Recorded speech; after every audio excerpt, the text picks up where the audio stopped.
के प्रेमी है। हमारे संसद का इस्तेमाल करके महात्मा गांधी का जो विजन था, जो कल्पना थी भारत को बनाने की, उसकी धज्जियां उड़ाने की कोशिश करी है। तो अगर आपने कोशिश करी है तो हम महात्मा गांधी के कदम खाते हैं और ये हमारी जिम्मेदारी, हमारा कर्तव्य है आपको हराना। दो लोगों को और मुझको लोग उठाकर ले गए। उनको लगा कि लाल किले से हमको गिरफ्तार करके जो विरोध की आवाजें हैं देश भर में, उनको डरा देंगे, उनको झुका देंगे। दिया जल रहा है, हवा चल।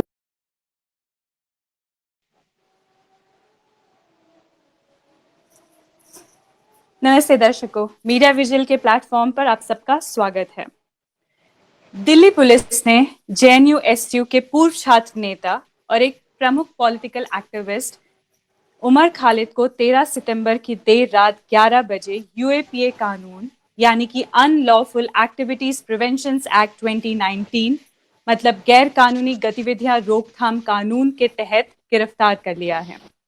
पुलिस की एफआईआर के मुताबिक दिल्ली के दंगों के पीछे एक सोची समझी साजिश थी, जिनके पीछे उमर और उनके साथियों का हाथ था। उमर पर इंडियन पीनल कोड यानी कि आईपीसी की 18 और सेक्शंस के तहत और भी गंभीर आरोप लगाए गए हैं, जिनमें राजद्रोह यानी सेडिशन, हत्या करने का प्रयास, दो समुदायों के बीच धार्मिक आधार और दंगों की मंशा रखते हुए वैर या वैमनस्य फैलाने का आरोप भी लगाया गया है। एफआईआर के अनुसार षड्यंत्र के तहत पत्थर, पेट्रोल बम, फायर आर्म्स भी इकट्ठे किए गए थे।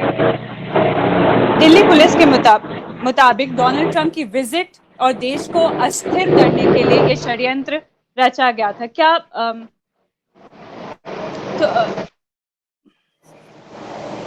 हाँ, बहुत नॉइज है मेरे एंड पे।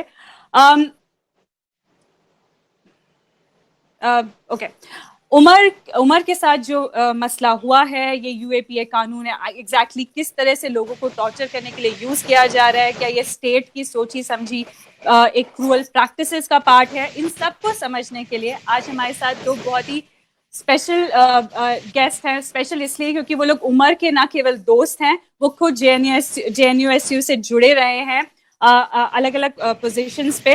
हमारे साथ है Shaila Rashid. Shaila Rashid is an x vice president of JNU-SU. वो ऑल इंडिया स्टूडेंट एसोसिएशन की मेंबर रह चुकी हैं। वो अभी जेएनयू से अपनी पीएचडी पूरी कर रही हैं। She is also a civil and political right activist. और हमारे साथ है बालाजी जेएनयू-एसयू के एक्स प्रेसिडेंट हैं, अभी आयशा के नेशनल प्रेसिडेंट हैं। वो भी एक अभी पीएचडी पूरी कर रहे हैं अपने जेएनयू से। I welcome you both. स्वागत है आप दोनों का आज इस शो पे। मैं पहले सवाल के लिए प्रथा के अनुसार मयंक आपके पास जाना चाहूंगी, हमारे संपादक जो हमारे साथ हैं आज।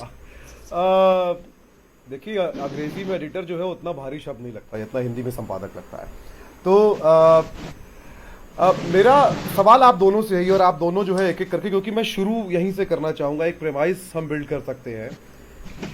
सबसे पहले आप दोनों लोग, शैला आपसे शुरू कर लेते हैं, क्योंकि आप उमर को पर्सनली जानते हैं और एक पूरा माहौल बनाया जा रहा है कि ये दंगे की साजिश कर रहे थे। और ये जब पुलिस ऐसा कुछ कहती है या स्टेट ऐसा कुछ कहता है, खासतौर पर एक ऐसी पॉलिटिकल पार्टी जो बहुत डोमिनेंट है, तो एक अलग माहौल बन जाता है, किसी भी व्यक्ति की इमेज बनाई जा सकती है इस तरह से।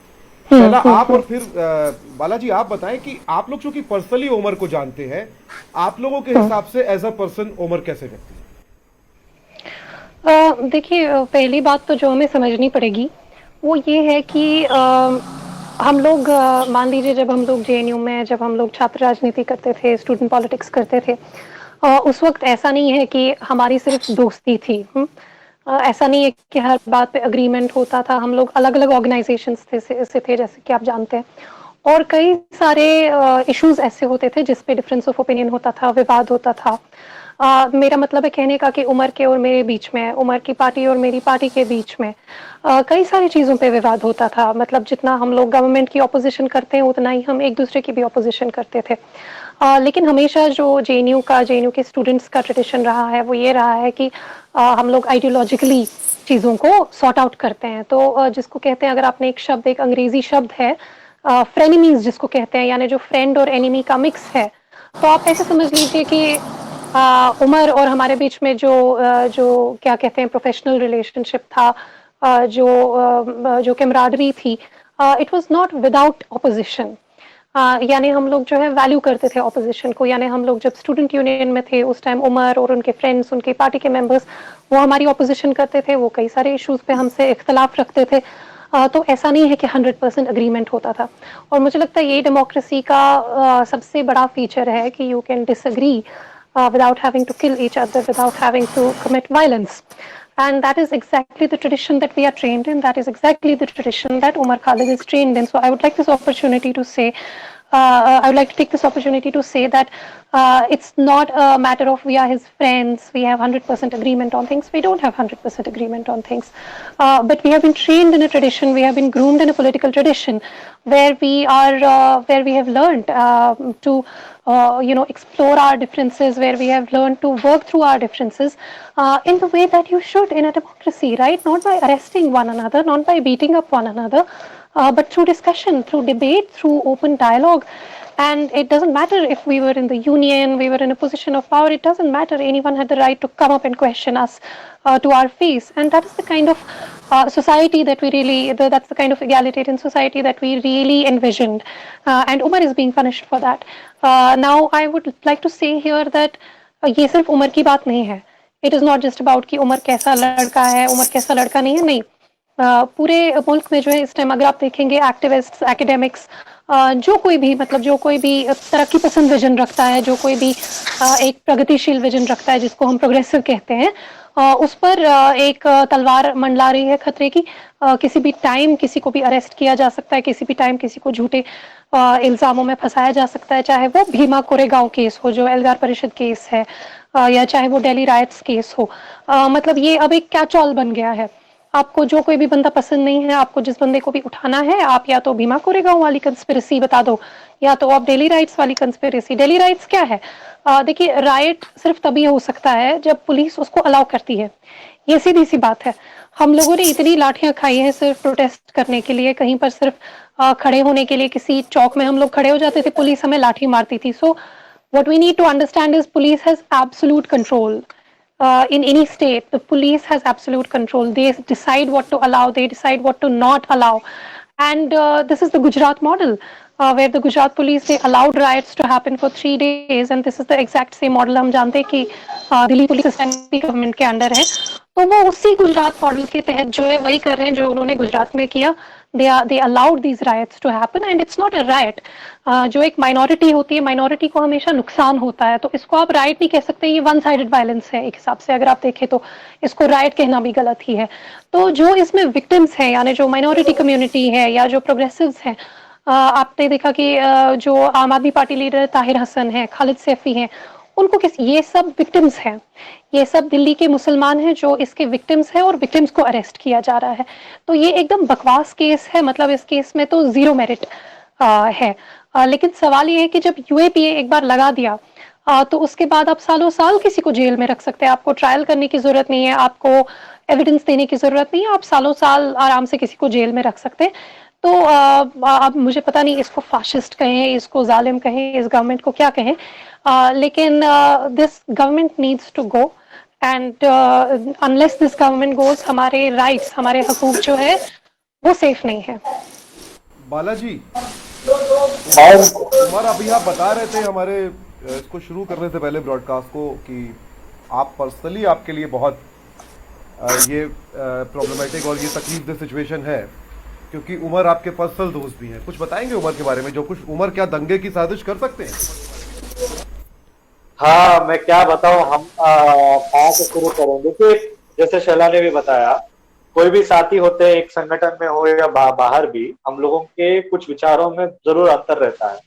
और उमर के साथ भी पॉलिटिकली दोनों में ही और बाहर भी हम लोगों के कई सारे डिफरेंसेस रहे हैं। बट कुछ चीजों में जो सहमति है और जो जरूरी चीजें हैं वो हमारा संविधान, वो हमारा लोकतंत्र, वो है स्टूडेंट्स के इश्यूज, वो है फार्मर्स के इश्यूज, वो है इस देश के जनता के मसले। उसमें उस तरीकों को लेकर हमारी बहस होती थी, बट जो मूल सिद्धांत है संविधान का या लोकतंत्र का, उसको लेकर हमारी बहस नहीं थी। 2016 में मुझे याद है कि जब पहली बार कन्हैया को और उमर को, अनिर्बान को या उस टाइम पे रामा, आशुतोष और बाकी लोगों को जब सेडिशन के मामले पे अनंत को गिरफ्तार करने की पूरी प्रयास किया और गिरफ्तार कर भी लिए थे, और कई लोगों को वो जो डर का माहौल था, और उस डर के माहौल में भी कन्हैया के खिलाफ जो एक मीडिया ट्रायल चला, उससे ज्यादा मीडिया ट्रायल, उससे ज्यादा झूठ, उससे ज्यादा नफरत उमर के खिलाफ। अब उस टाइम पे जो होम मिनिस्टर था बकायदा आके जैश ए मोहम्मद के साथ उमर के कनेक्शन है बोल के बोला। देखिए कुछ भी हो जाइए, आप उस दिन उस घटना पे मैं भी मौजूद था, मुझे भी क्या हुआ क्या नहीं हुआ मालूम है। किस हद तक स्टेट जाके, सरकार जाके एक किसी के खिलाफ जो झूठ रचा और जो मीडिया ट्रायल हुआ, जो मॉब लिंचिंग का सिनेरियो बना, हमारे आंखें खुल गई। उस टाइम मैं 23 साल या 24 साल का था और ये डरावना था हम सब लोगों के। और जो भी उमर के साथ बाहर आने के बाद 2018 में उसके ऊपर गोली चलाने की कोशिश जो हुई, उस टाइम पे मैं जेएनयू पद के लिए लड़ रहा था पोस्ट के लिए, और उसके बाद जो भी उमर, मैं और तमाम प्रोग्रेसिव लोग एक मंच पे संविधान को बचाने के लिए, लोकतंत्र को बचाने के लिए और इस देश के लोगों के हक को बचाने के लिए जो लड़ रहे थे, उस सब में हम लोगों ने बोला। जितने चीजें उमर ने बोला उतने चीजें बालाजी ने भी बोला, उतने चीजें कविता कृष्णन ने भी बोला, उतने चीजें जिग्नेश ने भी बोला, उतने चीजें इस देश के हर नागरिक जो सीए के विरोध में थे, संविधान के पक्ष में थे, जो प्रियम्बल पढ़ रहा था, सब ने बोला। बट आप उमर, ताहिर, खालिद सैफी, कुछ गिने चुने नाम को चुन रहे हैं, उसमें भी आप तुरंत पकड़ने के बाद उनको आतंकवादी घोषित कर दे रहे हैं। कितनी दुख होती है। आप सोचिए कि आप जिसको जानते हो, जिसको हो सकता है मैं उमर के हर दिनचर्या को नहीं जानता हूं, बट मैं दावा के साथ कह सकता हूं कि वो आदमी देश में हर जगह पे हम जैसे लोगों के साथ, हम जैसे लोगों की तरह हर जगह जाके लोकतंत्र के जो जरूरी चीजें हैं, जो डेमोक्रेटाइजेशन ऑफ डेमोक्रेसी जिसको हम कहते हैं, समाज को डेमोक्रेटिक बनाने का प्रक्रिया में हिस्सा था, एक व्यक्ति था। उस प्रक्रिया में वो हर जगह जाके लोगों को जागरूक कर रहा था कि आप अपने लिए ही नहीं बल्कि दूसरों के लिए भी खड़े होइए, गरीबों के लिए खड़े होइए। उनको आपने पकड़ लिया। उस बात को अमरावती में कोई भाषण दिया बोलते, भाषण में क्या बोला उन्होंने? भाषण में यही तो बोला है ना कि आप झूठ का जवाब सच से देंगे, हिंसा का जवाब आप प्यार से देंगे, नफरत का जवाब आप हार्मनी से देंगे, और जब डोनाल्ड ट्रंप इस देश में आएंगे उनको इस देश का सच्चाई बताएंगे कि इस देश का सरकार बंटवारे की राजनीति कर रहा है बोल के। आप मुझे बताइए कितने बार बीजेपी विपक्ष में रहते हुए सड़क पे प्रोटेस्ट नहीं किया? कितने बार पार्लियामेंट का घेराव नहीं किया? कितने बार आरएसएस ने नहीं किया? गौरक्षा के मामले में 1960s में पार्लियामेंट का घेराव किया था आरएसएस के लोगों ने, पीएचपी के लोगों ने। उस टाइम पे जो प्रधानमंत्री थे उन्होंने उनसे बातचीत किया। मैं वो कह रहा हूं प्रोटेस्ट को डिलेजिटिमाइज करना, उसको क्रिमिनलाइज करना, उसको आतंकवादी कहना, ये लोकतंत्र का भाषा नहीं है। क्योंकि आपके विरोध में है, आपकी आलोचना कर रहे हैं और मुसलमान है। इस बात को कहने में डर नहीं होता है।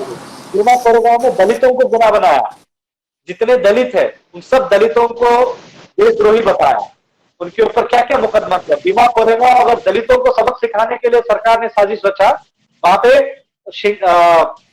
जो गुनहगार है मिलिंद एकबोटे और फिर जिन्होंने एक्चुअली दंगा कराया, उनके ऊपर एफआईआर भी दर्ज हुआ। कितने बार एनआईए ने उनको बुला के पूछताछ किया। आप दिल्ली हिंसा वाले मामले में देखिए कितने बार कपिल मिश्रा को या अनुराग ठाकुर को या जिन लोगों ने खुद व्हाट्सएप ग्रुप में बोला कि भाई कपिल मिश्रा से प्रेरित होकर हिंसा किए हैं, कितने लोगों को आपने बुलाया? बिल्कुल नहीं बुलाया।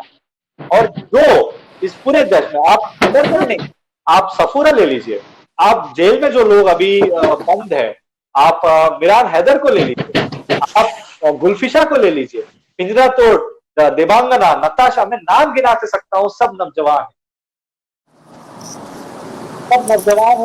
और ये मुझे लिए हैरानी होती है और बहुत दुख होता है कि कितना कुछ किसी को झेलना पड़ता है कि खाली वो अपने नाम से मुसलमान दिखता है या कोई अपने नाम से दलित या अपने जाति से दलित है, अपने बीमा कोरेगांव को उसको फंसा दिया फर्जी मुकदमे में।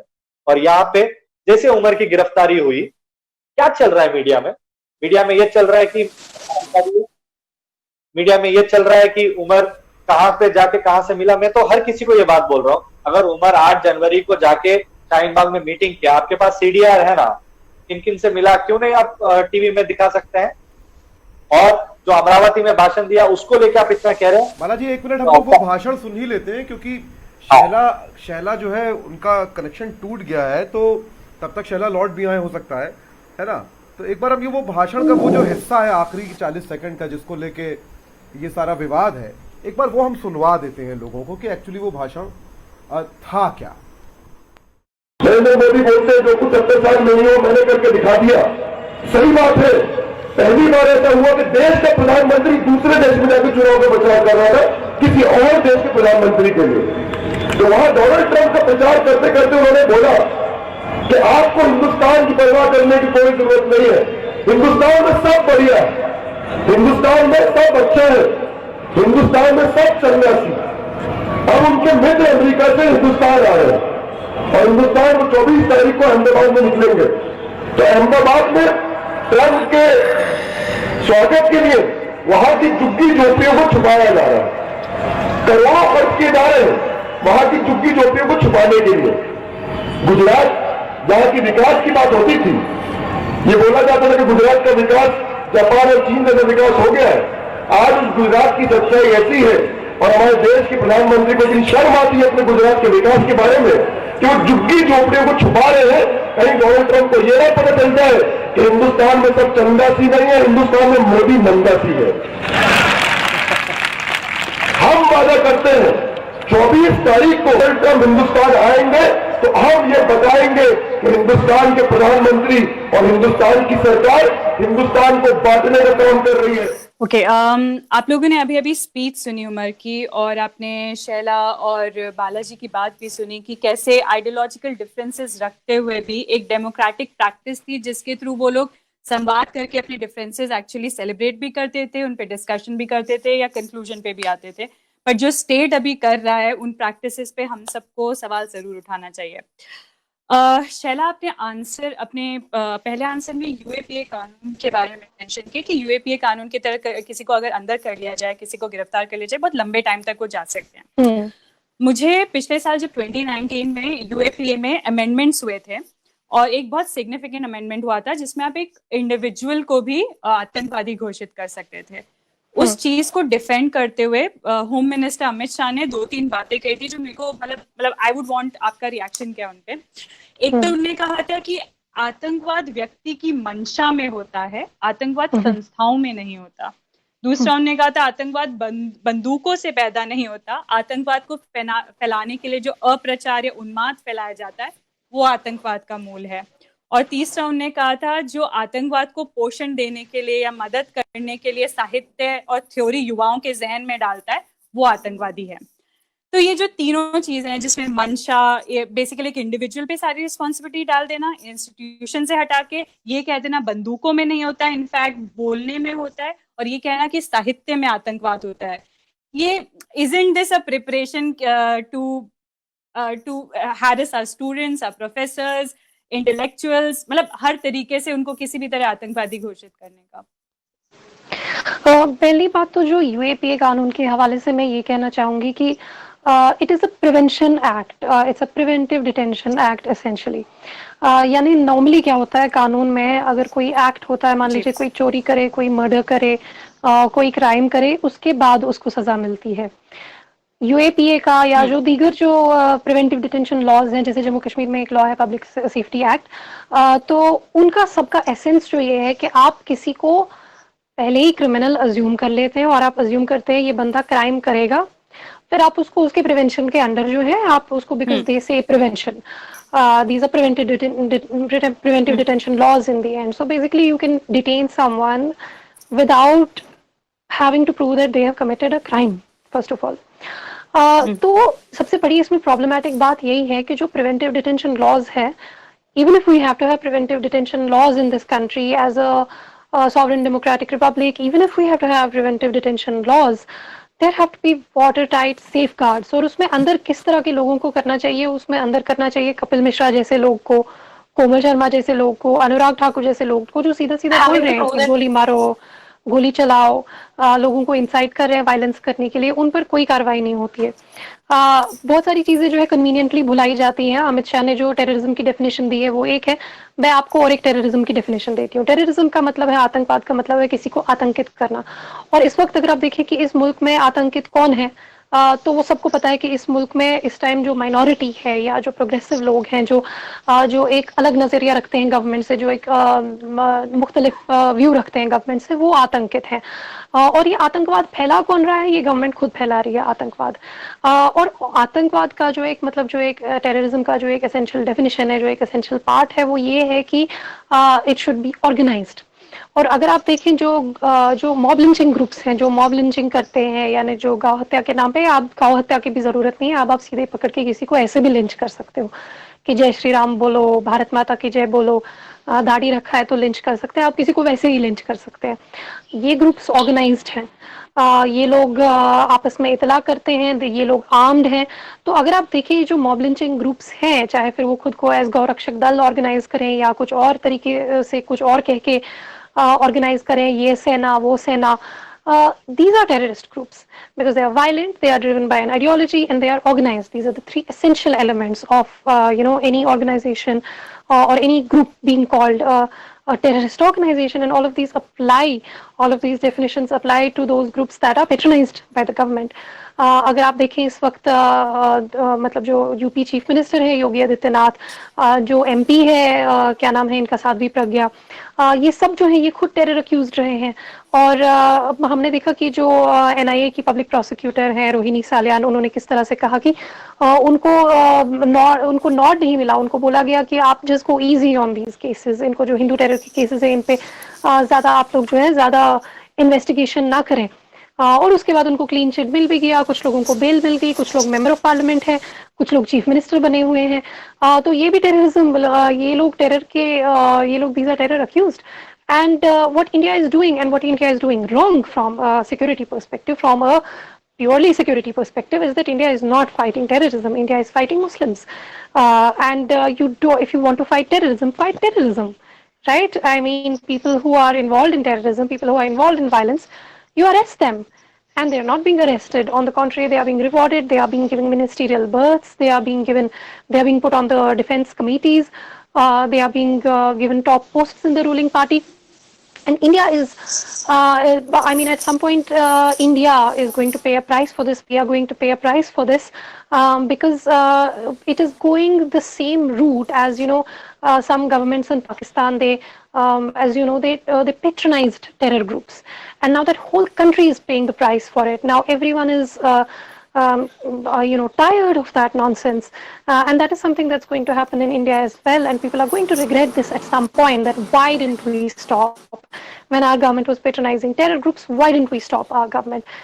Because as of now, like any security expert, I mean, you don't have to be a Muslim, you don't have to be a leftist or a progressive to say this. You only have to talk to any security expert, and they will tell you what is wrong with this approach, that you are not fighting terrorism at all. You are fighting activists, you are fighting Muslims, and you are actually giving a free hand to many of the terror accused. You are actually going soft on many of the terror accused because they identify with your ideology. I mean, for me, this government is a terrorist government because it has terrorized its people. It has terrorized its people due to demonetization, due to unplanned lockdowns and destruction of their lives, destruction of their livelihoods, of the economy. It has terrorized people, trying to get a treatment. I mean, people are being harassed for being COVID positive. And the government doesn't do anything about it. The government is, talking about some random things. The government is talking about some imaginary stuff right now. If you read the news, अगर आप, मैं all India radio का bulletin सुन रही थी, उस पर अगर आप न्यूज़ सुनेंगे, उस पर यही बोला जा रहा है कि हमारी कोविड की रिकवरी रेट सबसे ज़्यादा है। मतलब ऐसे स्टेटिस्टिक्स को ट्विस्ट करके दिखाया जाता है कि मतलब ऐसा दिखाया जा रहा है कि हम कोविड में बहुत अच्छा काम कर रहे हैं, जबकि एक सरकार को जो स्टेप्स लेने चाहिए थे लोगों को प्रोटेक्ट करने के लिए, लोगों को मतलब पहले भी ब्रेकआउट्स हुए हैं, ऐसा नहीं है कि पहली बार कोई पैंडेमिक हुआ है, पहले H1N1 था, और भी कई सारे मतलब पैंडेमिक्स हुए हैं, कई सारी ऐसी इन्फेक्शियस डिजीजेस आई हैं, लेकिन इतना मतलब इतना उसका इन्फ्लक्स हिंदुस्तान में कभी नहीं हुआ, क्योंकि आप देखिए कि इसका ज़्यादा इन्फ्लक्स जो है वो कहाँ पे होता है, हांगकांग, दुबई, जो बड़े बड़े इंटरनेशनल ट्रांजिट्स हैं जहाँ पर पूरी दुनिया से फ्लाइट्स आती जाती हैं, वहाँ पे इसका ज़्यादा इन्फ्लक्स होता है। तो अगर आप देखिए एक तरीके से ये गवर्नमेंट ये बहुत ज़्यादा इनकॉम्पिटेंट भी है। बात सिर्फ इतना नहीं है कि ये गवर्नमेंट जालिम है, ये गवर्नमेंट बहुत इनकॉम्पिटेंट भी है। और ये जो मतलब कोविड की जो अभी स्थिति है, जिस मतलब अभी जो लोग कोविड से आतंकित हो रहे हैं, उसके लिए भी गवर्नमेंट को रिस्पॉन्सिबिलिटी लेनी पड़ेगी। तो हर तरीके से लोगों की जिंदगी में मुश्किल डालना, हर तरीके से लोगों की जिंदगी खराब करना, ये इस गवर्नमेंट का काम है। तो मेरे लिए तो ये this government is a terrorist government. That is a very bold statement, Shaila.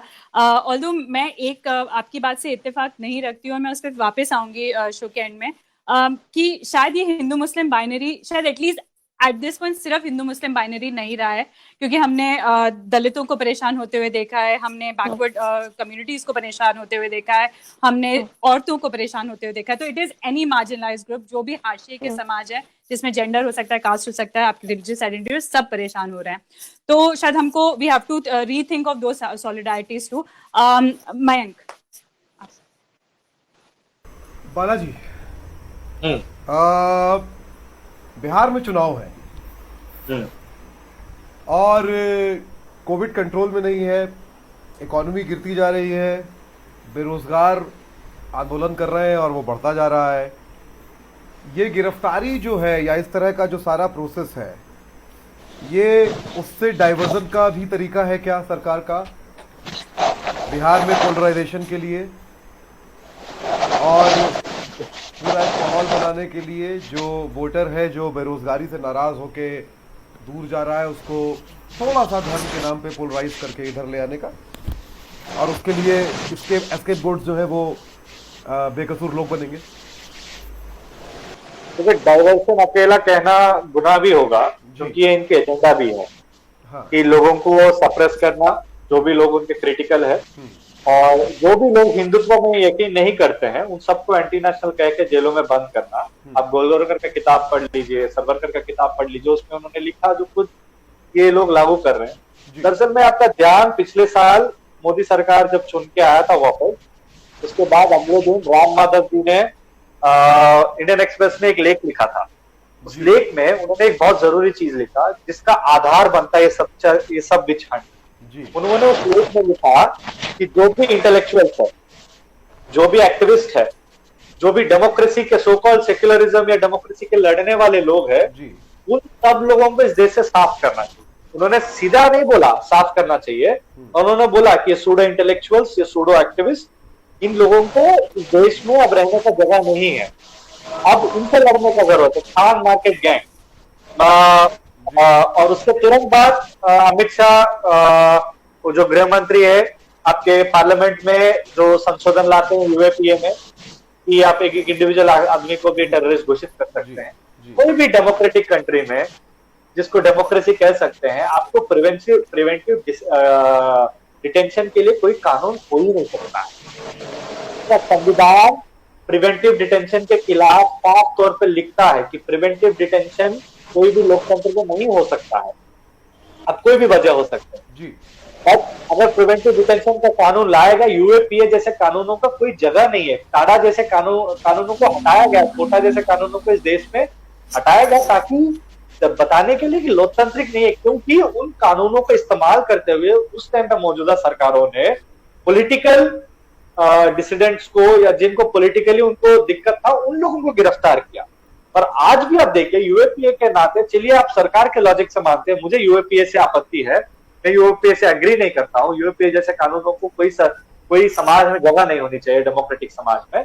आप यूएपीए जैसे समाज का आप देखिए, उनके सरकार के लॉजिक के हिसाब से जो टेरर एक्यूज्ड है, जैसे साध्वी प्रज्ञा ठाकुर, वो टेरर एक्यूज्ड, आप उनको मेंबर ऑफ पार्लियामेंट बना दिया, वो संसद में बैठी हुई है। कितने गोरक्षक हैं, गोरक्षा के नाम पे लोगों को हत्या कर रहे हैं, दलितों को, मुसलमानों को, वो भी उनके विरोध में आ रहे हैं। मतलब गो का रक्षा नहीं कर रहे हैं बल्कि लोगों का हत्या कर रहे हैं। उनके ऊपर तो कभी यूएपीए ने डला है, ना ही कोमल शर्मा पे कभी डला है, जो मुकुटा पहन के जो एबीवीपी के गुंडे, जो एबीवीपी के आतंकवादी लोग जो आए जेएनयू के अंदर और हिंसा किया, वो टेरर अटैक नहीं था क्या? बिल्कुल टेरर अटैक था। जेएनयू के स्टूडेंट के ऊपर, उनके ऊपर आपने कोई हमला नहीं, कोई उनको कोमल शर्मा को गिरफ्तार करके यूएपीए नहीं डाला। सिमिलरली ना कपिल मिश्रा थे या वो जामिया शूटर जो आके शादाब के हाथ पे गोली चलाया, क्या उसके ऊपर यूएपीए लगा? बिल्कुल नहीं लगा।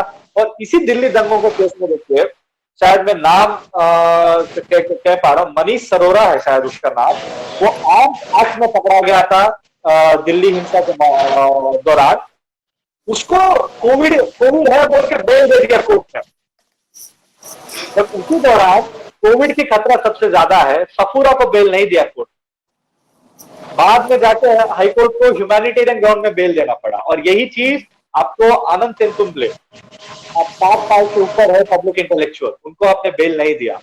अब वरवर राव जैसे आदमी सब हिंसा के खिलाफ उन्होंने उनके कविता रहा, माओइस्ट के खिलाफ उन्होंने एक कविता लिखी, लोकतंत्र के पक्ष में उन्होंने कविता लिखी, उनको आपने जेल में डाला। क्या स्थिति उनकी बना दी आपने।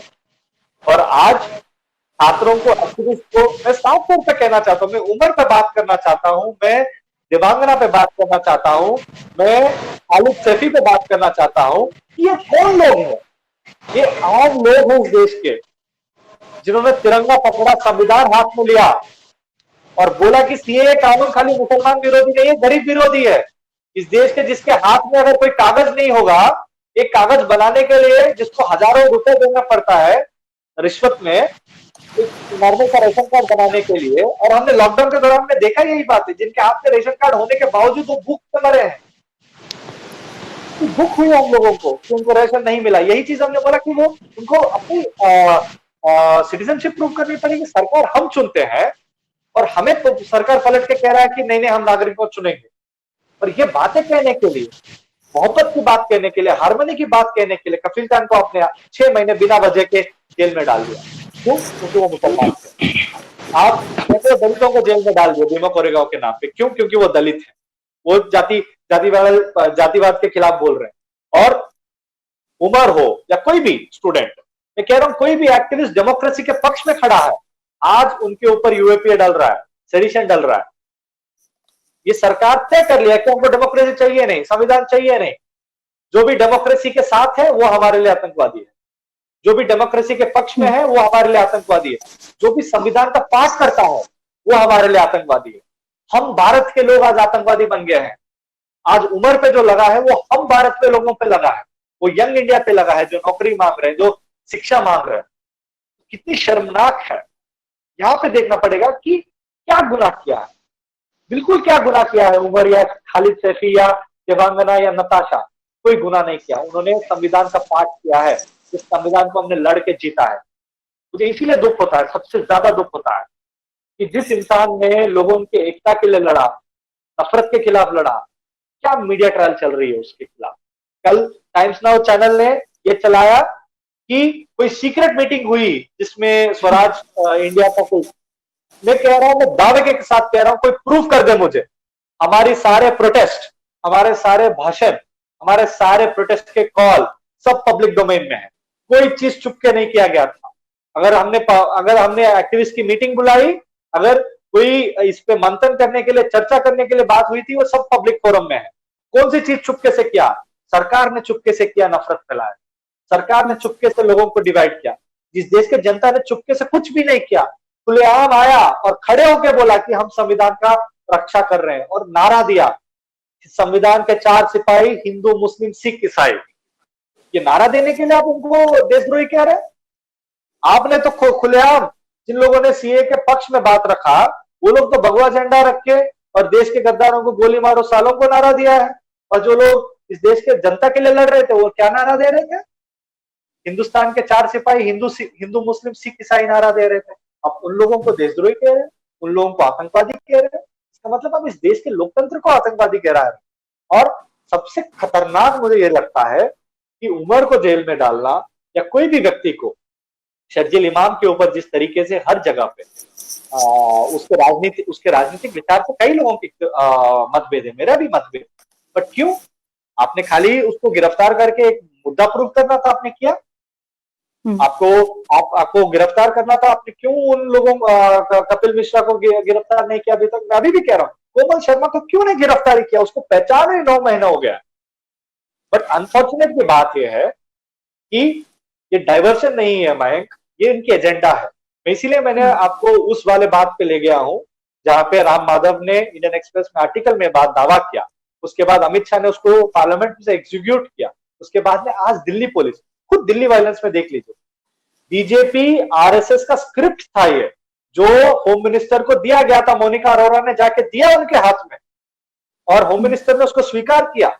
और जो जो बातें बोला, मैं डेट के साथ बता सकता हूँ, 5 मार्च को राजस्थान पत्रिका में और एएनआई न्यूज में छपा था, पीएफआई और आयशा ने इस दिल्ली वायलेंस का रचना किया बोलते। हमने रिबटल लिखा राजस्थान पत्रिका को, उन्होंने क्लैरिफाई नहीं किया। हमने बोला आप साबित कीजिए, हम बोले हम सब चीज जो हमने किया पब्लिक डोमाइन में। उसके बाद तुरंत जो डॉक्यूमेंट उन्होंने जमा किया, अक्षर वर्बैटम वही चीजें दिल्ली पुलिस अपने इन्वेस्टिगेशन में सो कॉल्ड क्लेम कर रहा है। बालाजी, इसमें एक और दिलचस्प बात है बालाजी, सौम्या, मैं 1 मिनट बताना चाहूंगा एक और फैक्ट। हमने जो स्पीच अभी सुनवाई है और उसके जिस कंट्रोवर्शियल आखिरी 40 सेकंड के हिस्से का जिक्र दिल्ली पुलिस कर रही है या हो रहा है, वो भी दिल्ली पुलिस की फाइंडिंग का हिस्सा बाद में बना है। वही एग्जैक्ट 40 सेकंड का हिस्सा उस स्पीच के बाद 3 मेन स्ट्रीम के न्यूज चैनल्स ने, जिसमें 2 अंग्रेजी और शायद 1 हिंदी का, जहां तक मुझे याद आ रहा था, जिन्होंने उसी 40 सेकंड के हिस्से को भड़काऊ भाषण कहकर फरवरी में जब ये स्पीच दी गई है तब चलाया था, और एग्जैक्टली वही रिफ्रेज कर दिया। मैं रोको आपको, ये एक्चुअली उन मीडिया चैनल से पहले अमित मालविया जो बीजेपी आईटी सेल है, वो उन्होंने पहले ट्वीट किया कर चुका था। तो दिल्ली पुलिस की रिपोर्ट ये बहुत इंटरेस्टिंग है कि वो मीडिया की किसी रिपोर्ट जिसका कोई मतलब, और जिसमें बाकी भाषण है ही नहीं, संदर्भ से काट के सामने रख दिया गया है, या बीजेपी आईटी सेल। और ये केवल एक ओवर के मामले में नहीं है, बहुत सारे और मामलों में ये हम दिल्ली दंगों को लेकर हम ये लगातार देख रहे हैं। हाँ सौम्या, आप कुछ कहें? शैला, मैं अगला सवाल आपके पास लेके आ रही हूँ। अभी बालाजी ने मेंशन किया कि ये सारी एक स्क्रिप्ट है, मतलब ये आरएसएस का एजेंडा है, ऐसा कुछ नहीं है, this is not something out of the blue, ये पूरा प्लान्ड है और ये कब से इसकी प्लानिंग चल रही है। इसमें एक बहुत इंटरेस्टिंग मतलब जो मैंने नोटिस किया कि जो एनआईए के करंट चीफ हैं, बेसिकली उनका नाम भी मोदी है, वाईसी मोदी जो हैं, ही इज द पर्सन जो नरोदा पाटिया मैसेकर के इन्वेस्टिगेशन में शामिल थे, जो गुलबर्ग मैसेकर के इन्वेस्टिगेशन में शामिल थे, जिन्होंने 2002 की जो राइट्स हुई थी, जिसमें एसआईटी जो गठित हुई थी, जिसमें एक्चुअली मोदी को या फिर बाकी लोगों को बरी किया गया था, उस एसआईटी के भी हिस्से ये थे। हरेन पांड्या वाले केस में भी ये शामिल थे इन्वेस्टिगेशन में। तो ये जो गुजरात मॉडल लिटरली बोरो करके यहाँ बिठा दिया गया है, उसके ना केवल in principle but in practice जिन ब्यूरोक्रेट्स को लाके यहाँ पे सेंटर में ला दिया गया है, कोई इंसान जाएगा कहाँ? When from the nexus is so broad, आपके एनआईए के चीफ वो हैं, आपका सुप्रीम कोर्ट में ऐसे लोग मौजूद हैं, आपके हर जगह कोई ना कोई है। प्लीज अवमानना नहीं, 1 रुपया पहले ही ले लीजिए सुप्रीम कोर्ट। तो किसी के ऊपर मतलब हाउ डू यू, कैसे इसको हम लोग किसके पास जाएंगे? Who do we go to? I think the need really is to go to the people at this point, and there are organizations, there are people who are doing a stellar job at that. अगर आप देखें Swaraj India, जिसका हिस्सा है प्रशांत भूषण जी, योगेंद्र यादव जी, वो लोग जो है काफ़ी समय से जो है वो केंद्र का मीडिया सेंटर्ड ऑपोजिशनल पॉलिटिक्स छोड़ के जो है फार्मर्स के बीच में जा रहे हैं, फार्मर्स को ऑर्गेनाइज कर रहे हैं, फार्मर्स के इश्यूज प्रोएक्टिवली उठा रहे हैं। और अनफॉर्चुनेटली अब ये सिचुएशन है कि उन लोगों को भी इस नेट में लिया जा रहा है, उन लोगों को भी कोई एक केस के अंदर या कोई दूसरे केस के अंदर जो है किसी न किसी तरह से फंसाने की कोशिश की जा रही है इस समय। तो मुझे नहीं लगता कि इसका कोई और मतलब जब तक हिंदुस्तान के लोग खुद खड़े नहीं होंगे इस सब के खिलाफ, तब तक इसका कुछ भी नहीं हो सकता। हिंदुस्तान के लोग, हिंदुस्तान के एक्टिविस्ट, पार्टीज, सब लोग जब तक एक साथ मिलके खड़े नहीं होंगे इसके खिलाफ, जब तक कोई डेमोक्रेटिक मूवमेंट नहीं चलेगा, तब तक इसका कोई सॉल्यूशन नहीं है एक्चुअली देखे तो। क्योंकि हम देखते हैं कि अभी जो कुछ भी हो रहा है लोग उसको चीयर कर रहे हैं। लोग अगर उमर खालिद के अरेस्ट को, उस पर तालियां बजा रहे हैं, उस पर वाहवाही दे रहे हैं, तो वो उनको ये बात समझ में नहीं आ रही है, भले वो हिंदू हो, वो मुसलमान हो, वो हरियाणा के हो, गुजरात के हो, इट डजंट मैटर। वो अपने हकूक का, अपने अधिकारों का हत्या जो है उसको सेलिब्रेट कर रहे हैं। वो उसकी खुशी मना रहे हैं, वो इस चीज़ की खुशी मना रहे हैं कि एज नागरिक जो उनका पावर है, जो एक डेमोक्रेसी होती है, एक डेमोक्रेसी में नागरिक जो है वो सबसे पावरफुल होता है, और एक नागरिक के हकूक की जो हत्या है उसको वो सेलिब्रेट कर रहे हैं। तो ये जब तक ये एटीट्यूड जब तक रहेगा, मतलब यहाँ पे हिंदुस्तान में आप देखिए हर चीज़ पर यही होता है। चलो जी एनआरसी हो रहा है, मेरे साथ तो कुछ नहीं होगा, मैं तो ठीक रहूँगा।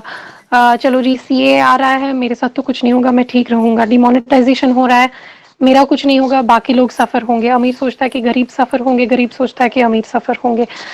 इसी तरह से जब लॉकडाउन होता है तो उस टाइम जो है, उस टाइम एक आप देखते हैं जब पूरे माइग्रेंट वर्कर्स जब घर जा रहे होते हैं, उस टाइम कई सारे लोग जो हैं इसकी खुशी मनाते हैं, इसको चेयर करते हैं, इस सब चीज़ों को।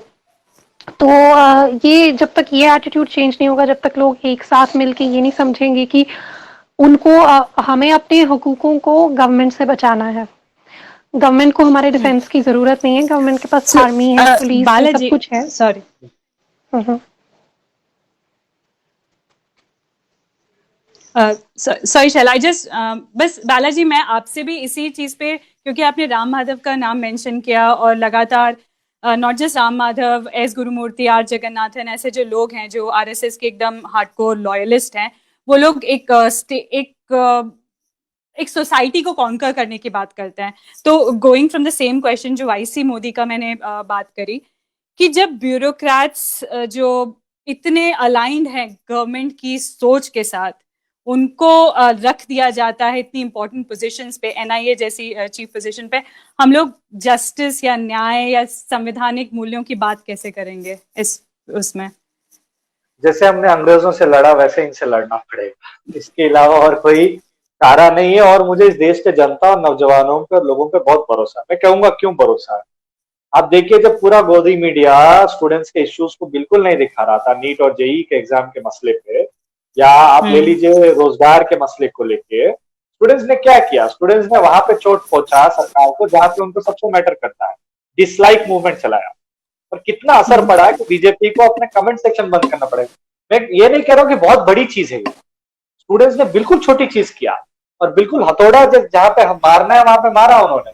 और उसके बाद खाली बालाजी, ये बड़ी चीज है, आईटी सेल को इस तरह से काउंटर करके और बेकार कर देना, ये अपने आप में बड़ी चीज है। हाँ, और उसके बाद बेरोजगार नौजवान 5 तारीख को 5 बजे 5 मिनट पे वो जो पूरा संख्या है आके थाली बजाया, बोला हम बेरोजगार है। फिर 9 तारीख को 9 बजे 9 मिनट में दिया जलाया अपने अंधेरे से लड़ने के लिए। और 17 तारीख को देश भर में बेरोजगारी दिवस मनाया जा रहा है, प्रधानमंत्री मोदी का जन्मदिन। हाँ, तो मुझे लग रहा है कि यस, उम्मीद है, बट हाँ, निराशा भी इस बात को लेकर है कि जिन लोगों को संविधान का पाठ और संविधान के ऊपर उन्होंने शपथ लेके रक्षा करने की जो जिम्मेदारी लिया है, वहां पे वो लोग अपना आस्था नहीं करते। जैसे मैं 2 लोगों का उदाहरण देना चाहता हूँ, कन्नन गोपीनाथन और शशिकांत सेंथिल, जो दोनों आईएएस ऑफिसर थे जिन्होंने इस्तीफा दिया सरकार से कि भाई हम आईएएस की नौकरी ये करने नहीं आए थे कि किसी सरकार का बात को या किसी सरकार के एजेंडे को पूरा करें, हम जनता के लिए आए। जब सरकार जनता के लिए नहीं काम कर रहा, हम जनता में जाएंगे और जनता में काम करेंगे, और जनता में काम कर रहे हैं। मुझे लगता है उसी जनता के अधिकारों को, जनता के उसूलों को लेकर लड़ना है। और जैसे मयंक के उस पुराने पिछले सवाल को भी मैं यहाँ जवाब देना चाहता हूँ। बिहार के चुनाव को नजरअंदाज रखते हुए कैसे उन्होंने सुशांत सिंह राजपूत को, जस्टिस के मसले को, कैसे वो रिया के खिलाफ, एक महिला के खिलाफ, कैसे उसकी पूरी मॉब, मीडिया की मॉब, कैसे उसको अटैक किया, कैसे इस तरीके से उसकी पूरी ट्रायल चली। और अब सुशांत को इस तरीके से दिखाया जा रहा है कि उसने ड्रग्स लिया। कितनी जस्टिस को सुशांत अब ड्रग्स का केस बन गया है। और यही से आपकी पूरा सवाल का जुड़ाव भी है कि कैसे सोसाइटी को कैप्चर करना चाह रहे हैं। वो बॉलीवुड को, जो एक सॉफ्ट कल्चर को इंडिया का प्रमोट करना चाहते हैं, उसको भी कैप्चर करना चाहते हैं। एक सुशांत सिंह राजपूत के जो सुसाइड से उनकी मौत हुई थी, उसको यूटिलाइज करते हुए वो चाहते हैं कि बॉलीवुड में भी कंगना रावत को आगे करना हो, या ये पूरा कंट्रोवर्सी, कि वो हर चीज को कैप्चर करना चाहते हैं। मैं कह रहा हूं ये चाइनीज मॉडल है इनका, चाइना का जो कम्युनिस्ट पार्टी, नाम के लिए जो कम्युनिस्ट पार्टी रह गया है, बट काम सारा करता है उल्टा ही। बिल्कुल ये चाइना का जो पूरा चाइनीज कम्युनिस्ट पार्टी का जो सोच है समाज को लेके, वो बीजेपी फॉलो कर रहा है। अच्छा उनके वो साथ आपने ये क्लासेस बात में बोला बैठे हैं। बालाजी। अच्छा वो आपने नहीं, बात बोल दी, वरना बहुत आसान था आपको चीनी एजेंट कह देना बाकी बातें सुन के आपकी। अरे कोई बात नहीं, मैं कह रहा हूं, मुझे साबित करें कि मैं गलत बोल रहा हूं। तो बकायदा भाजपा के सांसद, उनके जो लॉ मेकर्स है, कम्युनिस्ट पार्टी ऑफ चाइना के कॉन्फ्रेंसेस में जाके बैठे हैं, उनके साथ वर्कआउट किए हैं इन्होंने। और वो जो डॉक्यूमेंट है ये सब पब्लिक डोमेन में है। ये बहुत इंटरेस्टिंग है बालाजी। देखिए वो अपने आप को कम्युनिस्ट पार्टी कहती है, ये अपने आप को भारतीय जनता की पार्टी कहते हैं, और दोनों ही के नाम का जो है वो उनके काम से कोई मेल नहीं है। ये बेचो जनता पार्टी है, जनता को बेचने के लिए आया है। जी शैला, बालाजी ने जो बात कही, कन्नन गोपीनाथन का जिक्र किया, और मुझे याद आ गया कि कन्नन ने नौकरी से इस्तीफा दिया था जब कश्मीर में 370 जो है वो एब्रोगेट किया गया था। मैं आपसे ये जानना चाहता हूं कि चूंकि हम लोग बार बार डेमोक्रेसी की बात कर रहे हैं, और अभी हम लोग बहुत परेशान हैं कि बाकी हिंदुस्तान में, रेस्ट ऑफ इंडिया जो है, वहां पे ऐसा हो रहा है। आपने पिछले 1 साल में क्या देखा, झेला, महसूस किया है? मैं ये बात जरूर जानना चाहता हूँ। See, in Kashmir, when we started doing politics and when we started a political party, we were hoping against hope, and we were hoping against history. We were hoping against evidence that we would be able to make a change democratically, that we will be able to organize people and we will be able to make a difference. सारा इतिहास, सारे सबूत जो हैं वो हमारे खिलाफ थे। सब लोग हमसे ये कहते थे कि भाई आज तक क्या हुआ जो आप लोग अलग कर लोगे। शेख अब्दुल्ला को जेल में डाला गया, 1987 में इलेक्शंस रिग किए गए, तो आप किस खेत की मूली हो, आप लोग क्या करोगे। और हम लोग तब ये कहते थे कि भाई हमारे पास बहुत सारे टूल्स हैं, हमारे पास पूरा इंटरनेशनल नेटवर्क है, हमारे पास सोशल मीडिया है, हमारे पास जो है डिजिटल का पावर है, हमारे साथ कुछ गलत करेंगे तो हम आवाज़ उठाएंगे, पूरी दुनिया सुनेगी। और मतलब जो एक 5 अगस्त में जो एक total blanket complete communication shut down किया गया, जहाँ में फ़ोन और फैक्स या चिट्ठी तक आप नहीं लिख सकते थे, किसी को ये नहीं पता था कि उसके घर वाले जो हैं वो जिंदा हैं या नहीं है, कोई कम्युनिकेशन का कोई साधन नहीं था। So the government actually proved us very very wrong, and जो सारी चीज़ें हम लोग सोचते थे कि हमारे पास ये पावर है, वो पावर है, डिजिटल का पावर है, सोशल मीडिया का पावर है, वो एक पल में कैसे छीना जा सकता है और आपको कैसे कम्प्लीटली डिसएम्पावर किया जा सकता है, आपकी आवाज़ को पूरा कैसे दबाया जा सकता है, आपका कोई भी नैरेटिव नहीं सुना जाएगा।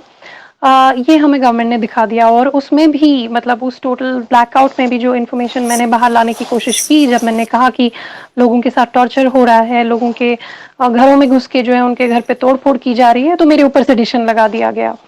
मतलब कि हम कोई भी एक्शन लेंगे उसका गवर्नमेंट के पास तोड़ है, ये दिखाया गया हमें। तो कश्मीर में अभी जो एक आप सेंस ऑफ डिसइल्यूजनमेंट देखते हैं और एक सेंस ऑफ होपलेसनेस देखते हैं, जिसका मैं खुद भी हिस्सा हूँ। मतलब मुझे खुद भी अब सोचना पड़ेगा कि हमने जो लोगों से वादे किए थे हम तो डिलीवर नहीं कर पाए। हमने तो कहा था कि हम स्पेशल स्टेटस को सेफगार्ड करेंगे, अगर कुछ किया गया तो हम लोग पूरी दुनिया भर में आवाज़ उठाएंगे। हम लोग जो है जो एक क्या बोलते हैं अपना पावर है, डिजिटल पावर, उसको यूज़ करके जो है हम लोग इस चीज़ को छुपने नहीं देंगे। वो सारी चीज़ों को गलत प्रूव किया गया। और एक हिसाब से यहाँ पे अब अगर आप सच सुनना चाहें तो यहाँ पे अब जो लोग भी हिंदुस्तान के, जिनको कहा जाता था हमदर्द, यानी जिनको कहा जाता था कि तुम तो हिंदुस्तानी एजेंट हो, यानी क्या होता है, ये बहुत पेक्यूलियर सी बात है। मुझ जैसे जो लोग हैं, हमें दिल्ली में कहा जाता है आप पाकिस्तानी एजेंट हो और कश्मीर में कहा जाता है आप हिंदुस्तानी एजेंट हो। तो हम जैसे जो लोग हैं, जिनको यहाँ पे कहा जाता था कि भाई आप तो हिंदुस्तान की पैरवी करते हो, हिंदुस्तान की डेमोक्रेसी की आप एडवोकेसी करते हो, आप हिंदुस्तानी एजेंट हो, हम जैसे लोग जो मेन स्ट्रीम पॉलिटिक्स में थे, जो गाली खाते हैं इस चीज़ के लिए कि हम मेन स्ट्रीम पॉलिटिक्स में हैं और हम सिस्टम में फेथ रखते हैं, हम लोगों के साथ ऐसे बिहेव किया गया। और आपने देखा कि सभी मेन स्ट्रीम पॉलिटिशियंस को, मेंबर पार्लियामेंट्स को जेल में डाला गया। जेल में भी क्या डाला गया, मतलब पूरा इलीगल डिटेंशन है, किडनैपिंग टाइप का आप उसको कह सकते हैं। तो हिंदुस्तान ने जो अपने जो उनके यहाँ पे क्या कह सकते हैं आप, जो उनका बफर है, एक मैं हमदर्द नहीं कहूँगी, मैं उस तरह से नहीं ब्रांड करूँगी जिस तरह से लोग यहाँ पे कहते हैं कि आप हिंदुस्तानी एजेंट हो। हम उस लेबल को नहीं रिजेक्ट हम उस लेबल को रिजेक्ट करते हैं, क्योंकि अल्टीमेटली जो है हमारा हिंदुस्तान गवर्नमेंट के साथ इस तरह का कोई दोस्ती नहीं है। लेकिन डेफिनेटली एक बफर होता है, मेन स्ट्रीम पॉलिटिक्स जो है वो एक बफर होता है लोगों के बीच में और गवर्नमेंट के बीच में, सिस्टम के बीच में और सेपरेटिस्ट के बीच में। कश्मीर में बेसिकली, कश्मीर में मेजॉरिटी जो है वो मेजॉरिटी लोग 90% इन सम वे और द अदर वो किसी न किसी तरीके का सेपरेटिस्ट सेंटिमेंट जो है उनके अंदर है। और जो मेन स्ट्रीम पॉलिटिक्स होता है वो एक बफर के तौर पे काम करता है कि अगर किसी को अरेस्ट किया गया है, किसी को इलीगली डिटेन किया गया है, मेन स्ट्रीम पॉलिटिशियंस जो है वो सिस्टम के साथ इंटरफेस करते हैं, वो सिस्टम के साथ इंटरेक्ट करते हैं, लोगों को छुड़ाते हैं। तो ये एक पूरा एक सिस्टम जो है वो पूरा डिस्ट्रॉय कर दिया गया है। And the government has totally shown, the government has completely proven us wrong and shown and proven the cynics wrong. So now the cynics are having the last laugh. The government has proved the cynics right, who used to say that no, India is not a democracy. The Indian government does not respect democracy in Kashmir, and they are absolutely right, and we were wrong. The hopefuls, we are wrong, and the cynics are right. They are totally right. Shaila ने जो बात कही कि cynics are being proved right, जो लोग नहीं विश्वास रखते थे इंडियन स्टेट में वो राइट प्रूव हो रहे हैं। हमारा एक और शो था जात ना जात, जिसमें एक आदिवासी हैं एक्टिविस्ट हैं नितिशा खालको, उनने भी एक सेम बात कही। उन्होंने कहा कि 1947 से पहले हम शायद ज्यादा आजाद थे। ये सारी बातें सुन के सारे सिटीजन्स को एक्चुअली सोचना चाहिए, सारे नागरिकों को, कि ये बात जब आपका हाशिए का समाज कह रहा है तो एग्जैक्टली मीन क्या कर रहा है। मेरा आखिरी सवाल है एंड परहैप्स आप दोनों में इसका जवाब दे सकते हैं। बालाजी, पहले आपके पास आती हूँ। तो बार बार मैंने लेफ्टिस्ट, लिबरल्स, प्रोग्रेसिव, आप जो भी आप उसको लेबल दे दें, उनके मुंह से सुना है कि दिल्ली दंगों में 53 लोग मारे गए, 53 में से 40 लोग मुसलमान थे, और जितने ज्यादा रिलीजियस प्लेसेस डिस्ट्रॉय हुए वो भी मैक्सिमम मुसलमानों की साइड से थी। मुझे लगता है जब ये डेटा प्रेजेंट करके एक आर्ग्यूमेंट दिया जाता है कि इस वजह से आपको मुसलमान कम्युनिटी पे कुछ बोलना नहीं चाहिए, मुझे लगता है कि इन प्रिंसिपल हम खुद डेमोक्रेटिक वैल्यूज को वो कहते हैं, क्योंकि बात सिर्फ डेटा की नहीं है। कल को अगर ज्यादा खुदा ना खास्ता किसी और कम्युनिटी के लोग मरे होते तो क्या हम तभी भी इसी तरह से जस्टिफाई कर पाते? हो सकता है तब उसी कम्युनिटी के लोग ज्यादा शामिल होते, हमें नहीं पता है। पर मुझे लगता है कि ये जो डेटा यूज करके इस तरह से जस्टिफाई करने की आदत है या इस तरह से प्रेजेंट करने की आदत है, this is itself a trap. ये हमारे लिए मुश्किलें खड़ी कर सकता है आगे आने वाले टाइम में। क्या आप इससे सहमत हैं या फिर आपको लगता है कि ये तरीका सही है डेटा को इस तरह से प्रेजेंट करने का? इसमें तीन चीजें हैं। मैं डाटा पे बात में जाने से पहले मैं एक्चुअली तीन चीजों पे कहना चाहता हूँ जी। पहले हम यहाँ से देखते हैं, जब दिल्ली के चुनाव हो रहे थे, क्या अनुराग ठाकुर, परवेश वर्मा, इन लोगों ने खुलेआम एक समुदाय के खिलाफ जी बुराई नहीं किया? उन्होंने उनको आतंकवादी नहीं घोषित किया? उन्होंने शाहीन बाग को पाकिस्तान के साथ नहीं जोड़ा? बिल्कुल किया। और पूरे चुनाव में जो मौजूदा सिटिंग मुख्यमंत्री थे अरविंद केजरीवाल, उनके राजनीति से मैं बिल्कुल डिफर करता हूं। मुझे आज लगते हैं कि वो बीजेपी के बी टीम है, बट उनको एक होम मिनिस्टर ने उनको आतंकवादी घोषित किया। और जितने लोग एंटी सीए प्रोटेस्टर्स थे, उसमें से महिलाएं थे, मुस्लिम्स थे, क्रिश्चियंस थे, सिख थे, स्टूडेंट्स थे अलग अलग धर्मों का, उन सबको क्या क्या नहीं बोला गया। और पूरे टेन्योर में आप देखिए, पूरे उस आंदोलन को सरकार ने पेंट करने की कोशिश किया कि एक समुदाय की लड़ाई, बल्कि नहीं था। और हाईली इस्लामोफोबिक बातों को बोला।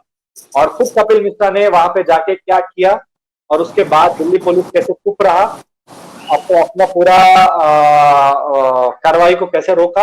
और उसके बाद मजेदार बात है कि जब दिल्ली वायलेंस का ये इन्वेस्टिगेशन हो रहा था, स्पेशल कमिश्नर चिट्ठी लिखते हैं कि आप हिंदू समुदाय के लोगों को गिरफ्तार कर रहे हैं, आप थोड़ा ठंडा हो जाइए। हाईकोर्ट को जाके नकल्स पर रैप करना पड़ा स्पेशल कमिश्नर को। कर क्या रहे हैं आप? पुलिस है, आप निष्पक्ष लेना पड़ेगा, आप कैसे एक समुदाय के पक्ष ले रहे हैं? मेरा इसमें यह कहना है कि एक पूरा अपने हेट मशीन एक पर्टिकुलर रिलीजन के खिलाफ आपने खड़ा किया, इंस्टीट्यूशनलाइज किया, उसको आप टीवी के माध्यम से लगातार चला रहे हैं। और मैं आपको और एक उदाहरण से समझाना चाहता हूं। जब इतने सैकड़ों मजदूर पैदल अपने घर के लिए चल रहे थे, उनके एक्सीडेंट, भूख की वजह से उनकी मौत हुई, हाईवे पे रोड की वजह से उनकी मौत हुई, किसी ने उनसे पूछा उनकी क्या धर्म, कैसे उनको बिल्कुल किनारे कर दिया गया। उनमें से शायद राम रहीम, सॉरी, उसमें कोई रहीम भी होगा, कोई राम भी हुआ होगा। उन दोनों को मिटा दिया हम लोगों ने, मजदूरों को बिल्कुल किनारे कर दिया, उनके मसलों को बिल्कुल हमने जगह नहीं दिया।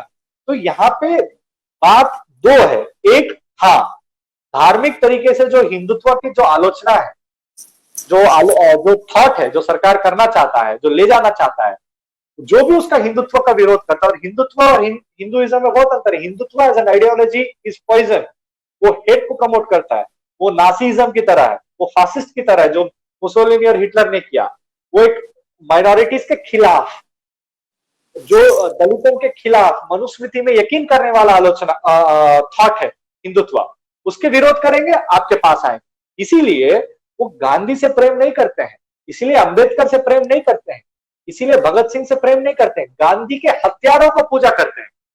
साध्वी प्रज्ञा ने कितने बार संसद में बोला है कि गॉड से देशभक्त है, क्या साध्वी प्रज्ञा को हटाया भाजपा से? कई लोग उनके, मैं उनका मंत्री का नाम बोल रहा हूँ, जो कर्नाटका से केंद्रीय मंत्री भी है, हेगड़े, उनका पहला नाम मैं बोल रहा हूँ, उन्होंने बोला संविधान अनंत को, कुमार हेगड़े, उन्होंने बोला संविधान को बदलने के लिए सरकार में आए। तो क्या आपने अनंत कुमार हेगड़े को इस्तीफा देकर भाजपा से हटवाया? नहीं हटवाया। उनकी बिल्कुल ईमानदारी है, दिल से ईमानदारी है, मैं इसका मानता हूं। बोल रहे कम से कम नहीं, मैं कह रहा हूं, बुद्ध का नाम नहीं ले रहा है बार बार। हाँ, मैं एक्चुअली उस सवाल का जवाब यहां से देना चाह रहा था कि ये चाहते हैं ये, और उनकी नफरत यहाँ पे है। मैं कह रहा हूं, अगर कोई भी डेमोक्रेटिक देश में, मैं मुसलमानों से नहीं नफरत करता हूं, मैं सिखों से नहीं नफरत करता हूं, मैं इंसानों से प्यार करता हूं। मेरे लिए सब इंसान है, वो कोई भी धर्म में मान सकते। मैं मानूं या ना मानूं वो अलग बात है, मैं धर्म में मानूं या ना मानूं वो अलग बात है। अगर मानते हैं, उनके अंदर मेरी कोई भेदभावना नहीं है। मैं तो खुलेआम कह रहा हूं, अभी जो चीज मैंने किया वही काम उमर ने भी किया, वही काम मेरे जैसे काम कमल ने भी किया, हजारों लोगों ने किया देश भर में। बट आपने उमर को पकड़ा, उमर के खिलाफ ट्रायल चला रहे, खालिद सैफी के खिलाफ ट्रायल चला रहे, जैसे बीमा कोरेगांव में हमने दलितों के खिलाफ किया। तो स्टेट एक इंस्टीट्यूशनल तरीके से एक पर्टिकुलर कम्युनिटी को जब अटैक कर रहा है, ये लोकतांत्रिक है कि आप उनके लिए खड़ा हो, ये इंसानियत की बात है। हमारी संविधान इंसानियत की बात कहता है।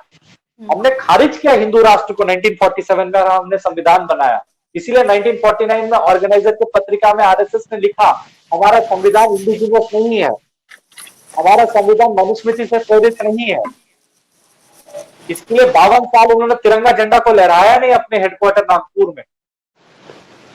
तो मुझे नहीं लगता है कि हम लोगों को डाटा को गलत तरीके से देखना चाहिए, सही तरीके से देखना चाहिए। मुझे लगता है सरकार का इंटेंशन, सरकार का एग्जीक्यूशन, सरकार का जो ट्रायल होता है, मैं कह रहा हूं आज के दौर में आप कन्विक्ट होंगे या नहीं वो बात है ही नहीं। आप अक्यूज्ड है, आप कन्विक्ट है, क्योंकि ट्रायल होगा ही नहीं। क्या बीमा कोरेगांव केस में 2 साल के बाद ट्रायल हो रहा है? क्या कोर्ट में ट्रायल होगा तो सब लोग छूट के आ जाएंगे वापस।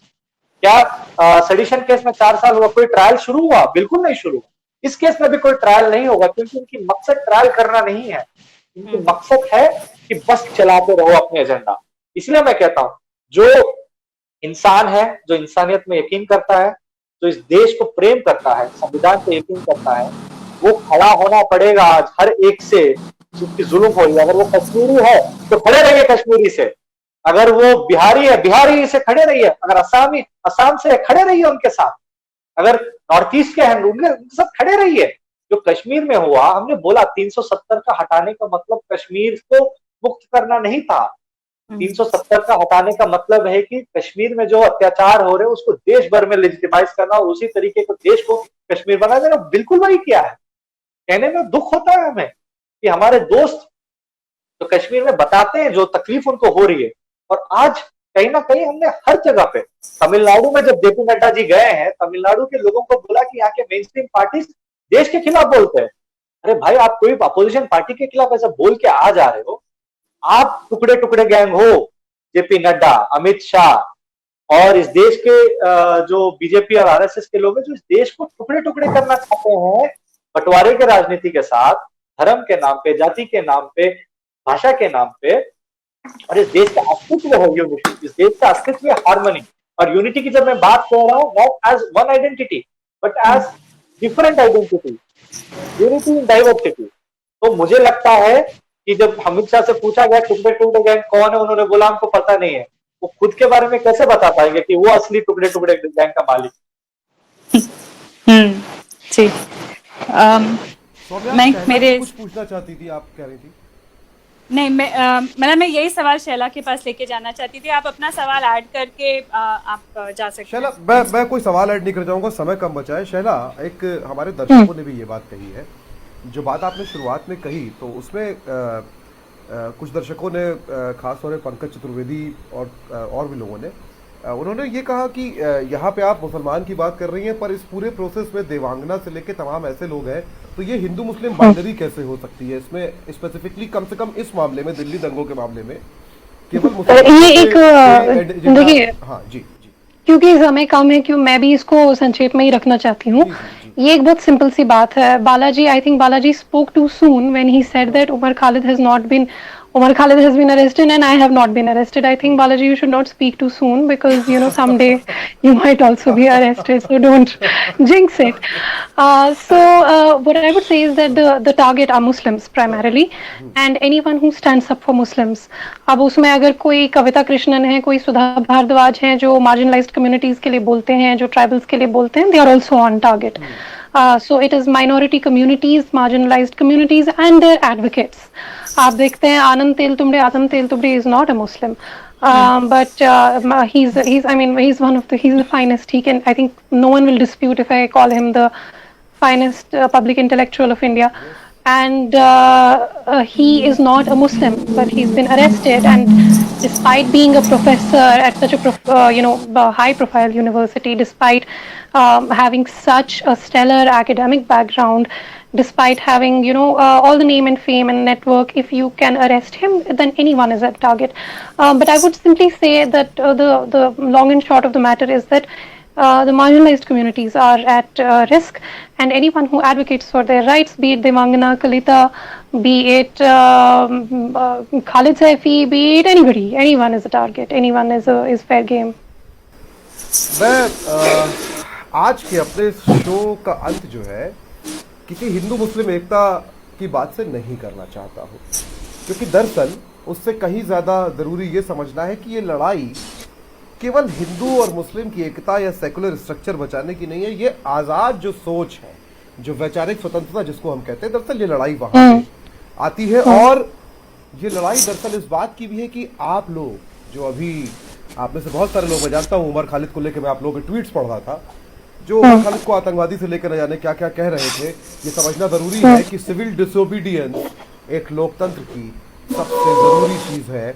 और मैं एक अमेरिकन फिल्म है द ग्रेट डिबेटर्स, जिसका मैंने एक बार सारे समाज में जिक्र किया था, मैं उसके एक हिस्से का अपने खुद का किया हुआ हिंदी अनुवाद, जो उसके हिस्से में बात करना चाहूंगा, अंत करना चाहूंगा आज के शो का, जहां पर एक ब्लैक बच्चा जो 13 साल का है, डिबेट में जब कहा जाता है उससे कि कानून तोड़ना मॉरल नहीं है, और वो पूछता है कि भारत में 1919 में अमृतसर में 10,000 लोग ब्रिटिश रूल का विरोध करने इकट्ठे होते हैं और उनको घेर के जनरल डायर गोली चलवा देता है, जिसमें 379 लोग मारे जाते हैं, औरतें, बच्चे, जवान, बूढ़े।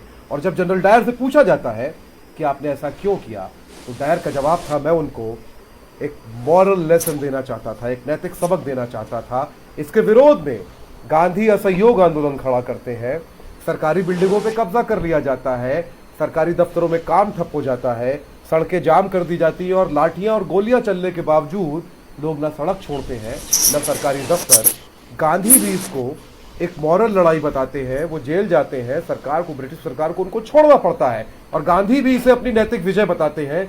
जनरल डायर भी इसे अपने काम को अपनी नैतिक विजय बताता है। हमको तय करना होगा कि नैतिकता की परिभाषा हमारे लिए क्या है। और अंत में बात रही कानून की, ये सरकार कहती है, गृह मंत्री भी कहते हैं कि कानून से ऊपर कुछ नहीं। तो उसी फिल्म में वो बच्चा सेंट ऑगस्टीन को कोट करते हुए कहता है कि an unjust law is no law at all, कोई अन्यायी कानून कानून नहीं होता, वो यूएपीए हो या कुछ और हो। और उसका विरोध करना गांधी के मुताबिक सिविल डिसोबीडियंस के जरिए वो हमारा धर्म है, और उसके बदले में जेल जाना पड़े तो जेल जाना, और यही लोकतंत्र को मजबूत बनाता है। और हम सबको हमेशा ये प्रार्थना करनी चाहिए, द ग्रेट डिबेटर से ये लाइन में इस्तेमाल कर रहा हूँ, हम सबको हमेशा ये प्रार्थना करनी चाहिए कि ऐसे कानून के खिलाफ दो रास्ते होते हैं, एक हिंसा का और दूसरा अहिंसक सविनय अवज्ञा या नॉन वायलेंट सिविल डिसोबीडियंस का।